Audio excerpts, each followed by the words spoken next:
아멘. 하나님 말씀입니다. 하나님은 하나님의 주권과 섭리 가운데 우리 인생을 계획하시고 지금 이 새벽에도 그 주권과 섭리 안에 우리를 여기까지 인도해 오셨습니다. 그래서 지금까지 내가 내 힘으로 내 뜻대로 내 맘대로 살아온 것 같지만 모든 것이 하나님의 뜻대로 우리를 여기까지 인도해 오신 것입니다. 그래서 늘 우리가 고백하는 것이 있어요. 우리가 무엇을 고백합니다? 모든 것이 다 하나님의 은혜입니다.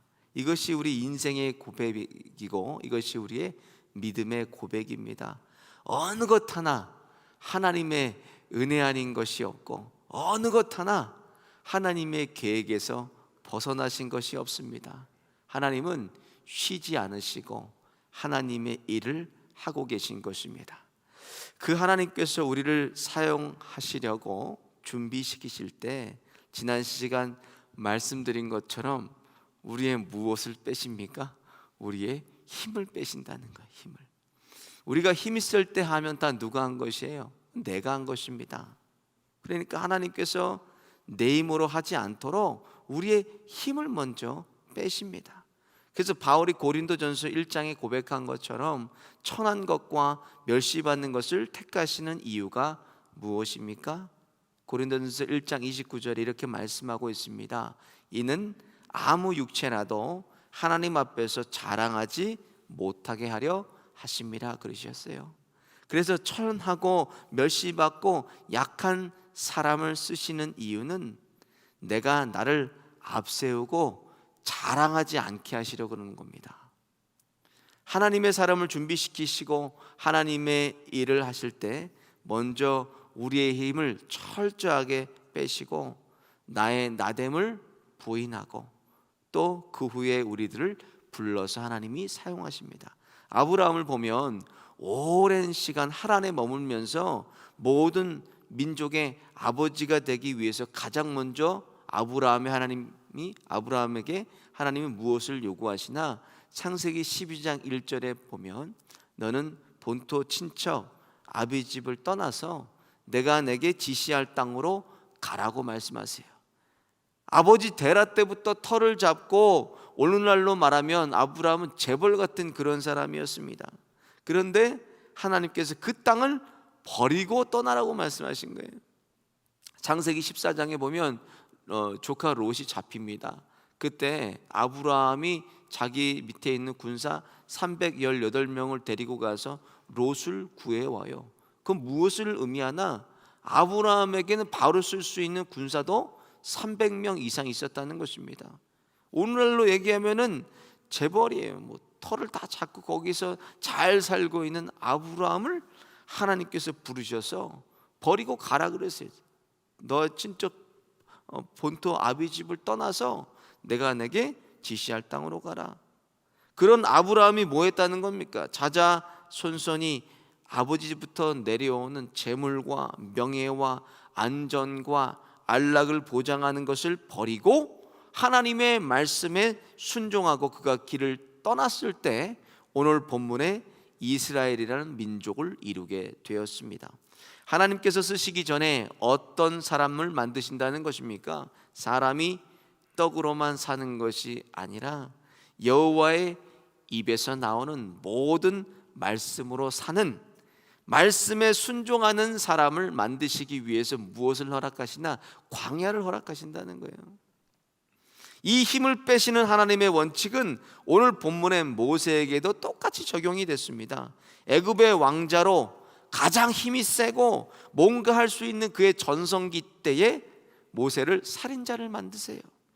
그래서 미디안 광야에서 40년 동안 양을 치게 하십니다. 오늘 본문 3장 1절에 보면 애굽의 왕자를 어디까지 하나님께서 낮추셨습니까? 모세가 그 장인 미디안 제사장 이드로의 양무리를 치더니 나이가 80세가 됐어요. 근데 자신의 양 한 마리가 없는 이드로의 양을 치는 그런 종과 같은 사람으로 모세를 하나님이 낮추셨다는 것입니다. 이때가 어떤 시간입니까? 하나님이 일하시는 시간입니다. 하나님이 역사하는 시간이고 하나님께서 나를 붙드시고 구원하시는 시간입니다. 그래서 중요한 것은 나의 능력을 부인하고 하나님의 능력을 붙드는 사람이 되는 것입니다. 저를 한번 따라해 보겠습니다. 내 능력은 부인하고 하나님의 능력을 붙들자. 그것이 믿음 생활이에요. 나의 능력을 부인하고 하나님의 능력을 붙드는 것, 이게 하나님 믿는 것입니다. 나는 못해요 주님, 저는 아무것도 할 수가 없습니다. 그래서 하나님 저를 도와주세요. 하나님 저를 긍휼히 불쌍히 여겨주세요. 그때 하나님께서 우리를 만나주시는 거예요. 오늘 본문 말씀은 모세의 소명과 사명의 장입니다. 특별한 것이 있다면 아무도 생각하지 못한 시간에 하나님께서 모세의 생활 속으로 찾아오셨다는 것입니다. 불이 붙어 있지만 타지 않는 떨기나무 불꽃 가운데 모세야 모세야, 하나님께서 모세를 부르십니다. 호렙산은 시내산의 다른 이름이에요. 근데 오늘 본문에는 하나님의 산이라고 얘기하고 있습니다. 모세가 한두 번 호렙산에 양무리를 데리고 왔겠습니까?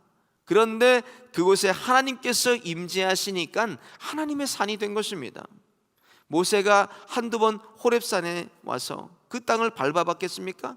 그런데 하나님의 임재가 있으니까 매일 그가 밟던 땅도 5절에 보니까 너의 선 곳은 거룩한 땅이니 내 발에서 신을 벗으라. 우리 인생도 죄인 중에 괴수된 인생이지만 하나님께서 찾아오시면 거룩한 하나님의 자녀가 되는 것입니다. 하나님이 여기에 임재하시고 하나님이 나와 함께 하시고 하나님이 나를 살아주실 때 우리는 거룩한 하나님의 자녀가 되는 것입니다. 그래서 우리에게 중요한 것은 먼저 내가 하나님을 만났나? 이걸 물어봐야 됩니다. 이게 가장 중요해요. 아직 내가 만나지 않았다면 나는 구원받은 자녀가 아닙니다. 그리고 하나님을 만나서 나는 어떻게 변화되었지? 하고 내 자신에게 물어봐야 됩니다. 이 두 가지를 소명과 사명이라고 합니다. 그런데 많은 사람들이요, 소명과 사명을 같은 것으로 이해하는 분들이 많으세요. 오늘 본문 보니까 소명과 사명이 어떻게 다른가 모세에게 한번 적용해 보겠습니다. 먼저 모세는 하나님 만났어요.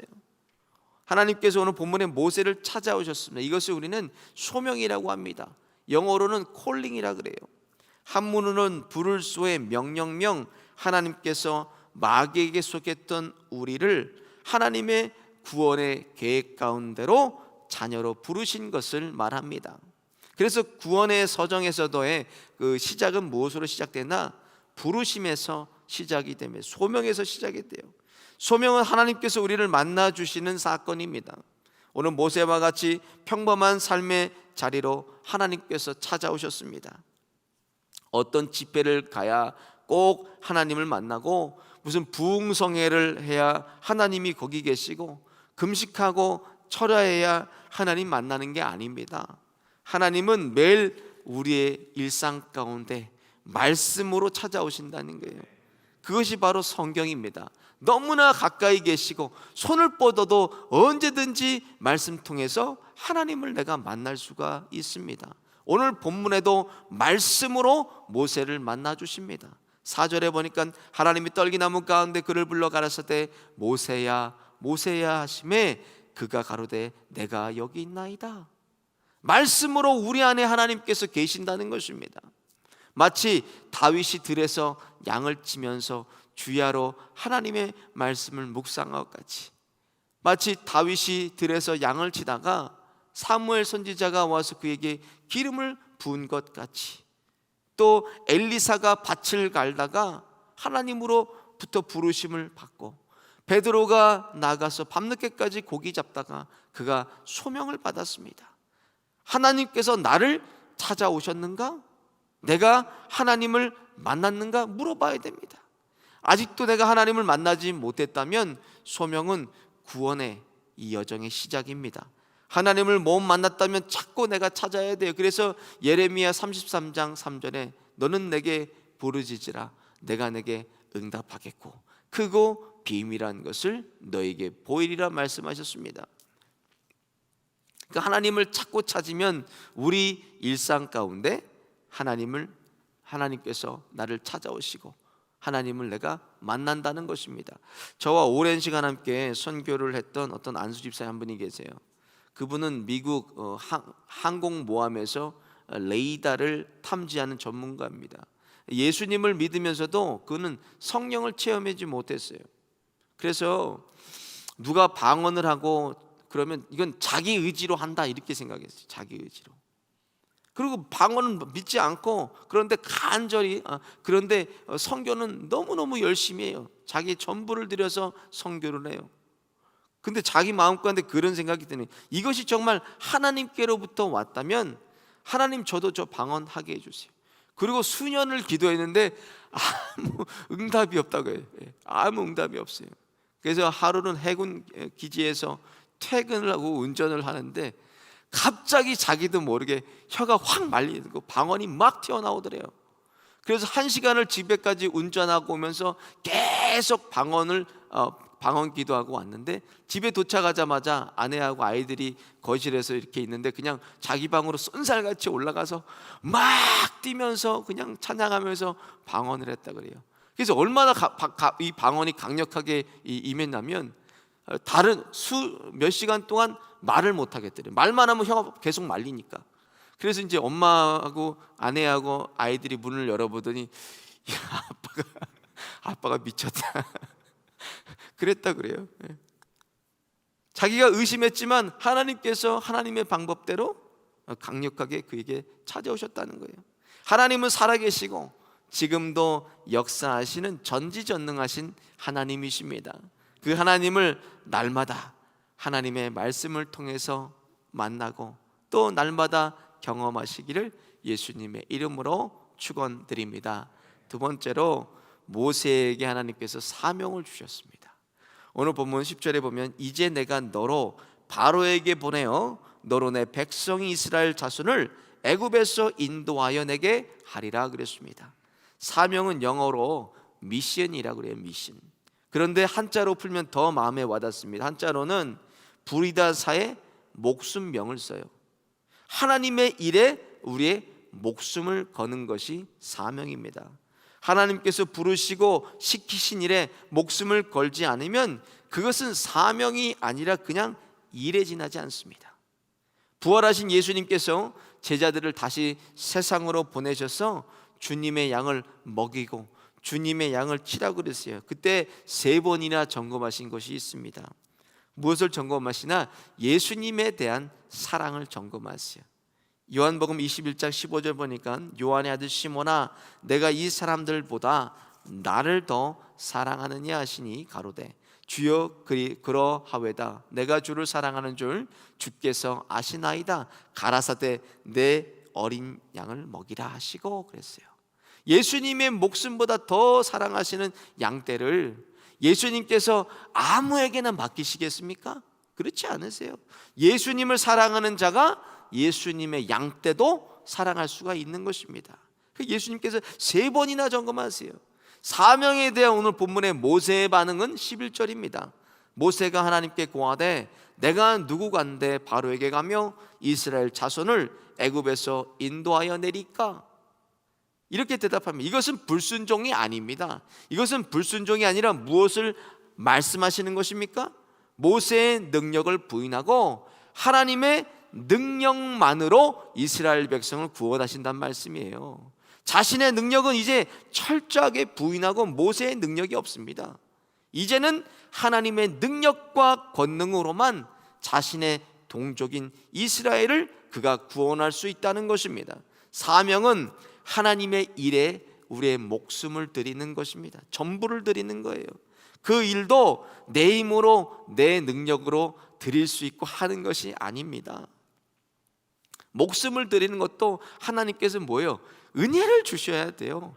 하나님께서 은혜를 주셔야 내가 내 전부를 드려서 주님의 일을 내가 할 수가 있는 것입니다. 스가랴서 4장 6절에 만군의 여호와께서 말씀하시되 이는 힘으로 되지 아니하며 능으로 되지 아니하고 오직 나의 신으로 되느니라 그러셨어요. 하나님의 주신 사명의 전부를 들여서 일하려면 우리가 무엇을 받아야 됩니까? 바로 성령의 충만함을 받아야 됩니다. 아주 분명하고 명확한 사역의 원리, 성령을 받아서 일을 하는 거예요. 성령을 받아서. 예수님께서 부활하셔서 제자들에게 복음의 사명을 남겨주셨어요. 그리고 뭐라고 말씀하시나? 사도행전 1장 4절에 보면 사도와 같이 모이사 저에게 분부하여 가라사대 예루살렘을 떠나지 말고 내게 들은 바 아버지의 약속하신 것을 기다리라 그러셨어요. 아버지가 약속하신 거 말씀하시고 기도하며 기다린 120명의 사도들에게 오순절에 강력한 성령이 임하십니다. 그랬더니 이제는 완전히 다른 사람들이 됐어요. 예수님 잡히실 때 도망갔던 제자들이 성령 받으니까 죽음도 두려워하지 아니고 예수님으로 말미암아 순교하고 예수님 때문에 핍박받고 예수님 때문에 고난을 받아도 담대하게 복음을 선포했습니다. 성령의 충만함을 받았던 베드로와 요한이 사도행전 3장에 보면 성전 미문에서 구걸하던 안진뱅이에게 이렇게 선포합니다. 사도행전 3장 6절에 보면 베드로가 가로되 은과 금 내게 얻거니와 내게 있는 것으로 내게 주노니 곧 나사렛 예수 그리스도 이름으로 걸으라 하고 그를 잡아 일으킵니다. 오늘 본문의 모세도 하나님께서 사명을 주시고 뭐라고 말씀하시나? 12절을 보겠습니다. 하나님이 가라사대 내가 정녕 너와 함께 있으리라. 오늘도 하나님께서 하나님 말씀을 우리 안에 주시고 또 그 말씀 가운데서 우리를 부르시고 주님의 일을 우리에게 맡겨주셨습니다. 그리고 가만히 계시는 것이 아니라 오늘도 정녕 내가 너와 함께 있으리라 말씀하시는 거예요. 오늘도 저와 여러분과 함께 하시는 하나님을 내가 믿고 담대하게 주님께서 맡겨진 사명, 그 사명 가운데 저와 여러분이 온전하게 드려지기를 예수님의 이름으로 축원드립니다. 오늘 말씀을 생각하면서 함께 찬양합니다. 지금까지 지내온 것 460장입니다. 지금까지 지내온 것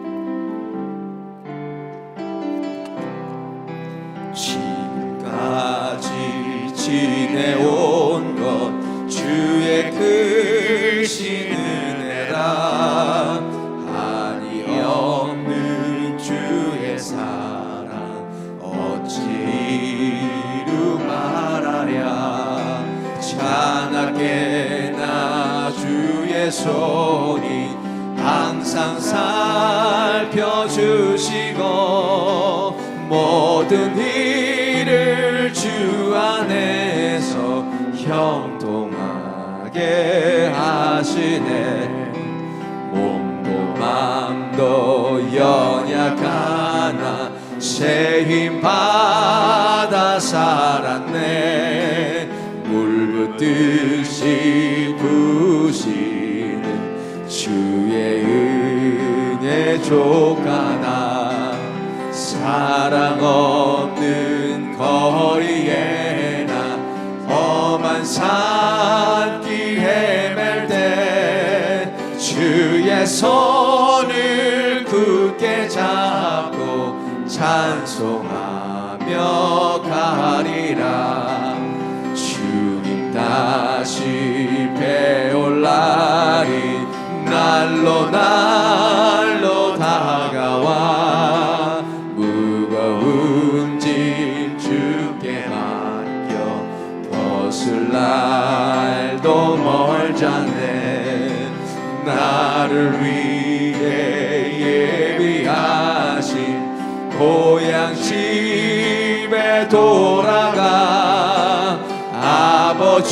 아버지의 품 안에서 영원 3절 다시 합니다. 주님 다시 배올 날이 주님 다시 배올 날이 날로 다가와 무거운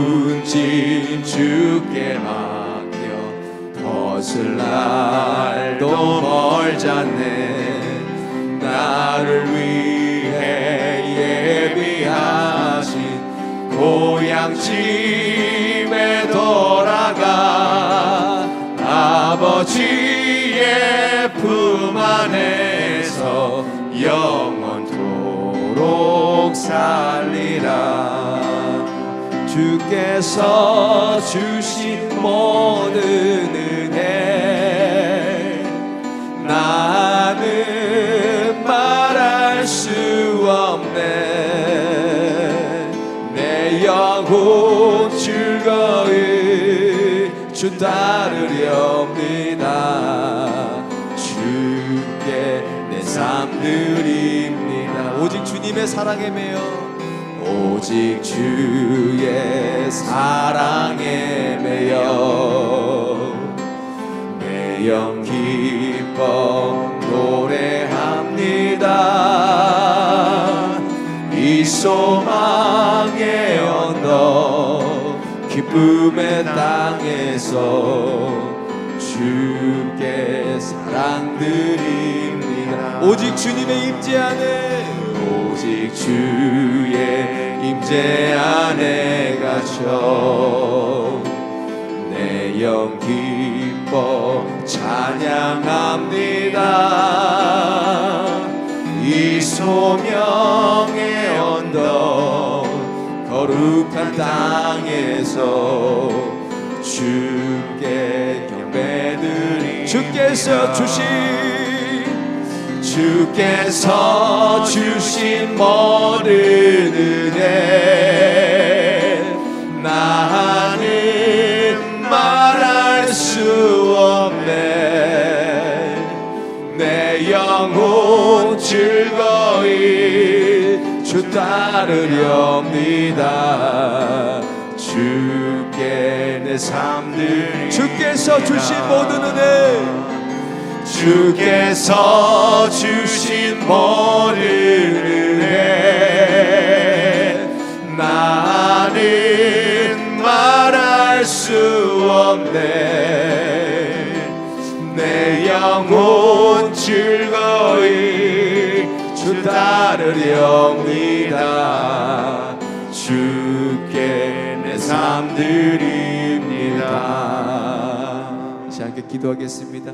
주님께서 소명 가운데 우리를 불러주시고 하나님의 나라를 위해서 우리에게 또 사명을 주셨습니다. 이 시간 소명과 사명 가운데 하나님 저희들 깨워주시고 하나님이 주신 소명과 사명이 무엇인지 다시 한번 돌아보게 하여 주시고 오늘도 그 사명 붙들고 주님과 동행하며 하나님의 은혜로 세상으로 전진할 수 있도록 주님 동행하여 주시고 우리 사명 가운데 깨워주셔서 하나님의 교회와 또 가정과 일터와 하나님의 교회 가운데 저희들을 써주옵소서. 살리는 일에 써주시고 생명의 도구로 저희들 사용하여 주셔서 거룩한 하나님의 생명의 파이프라인 되게 해주셔서 만나는 모든 자들에게 십자가 복음 증거하게 해주시고 사명 통하여서 하나님이 주신 사명, 생명의 사명을 땅끝까지 증거하는 하루가 되게 하여 주옵소서. 주여 한번 부르짖고 함께 기도하겠습니다. 주여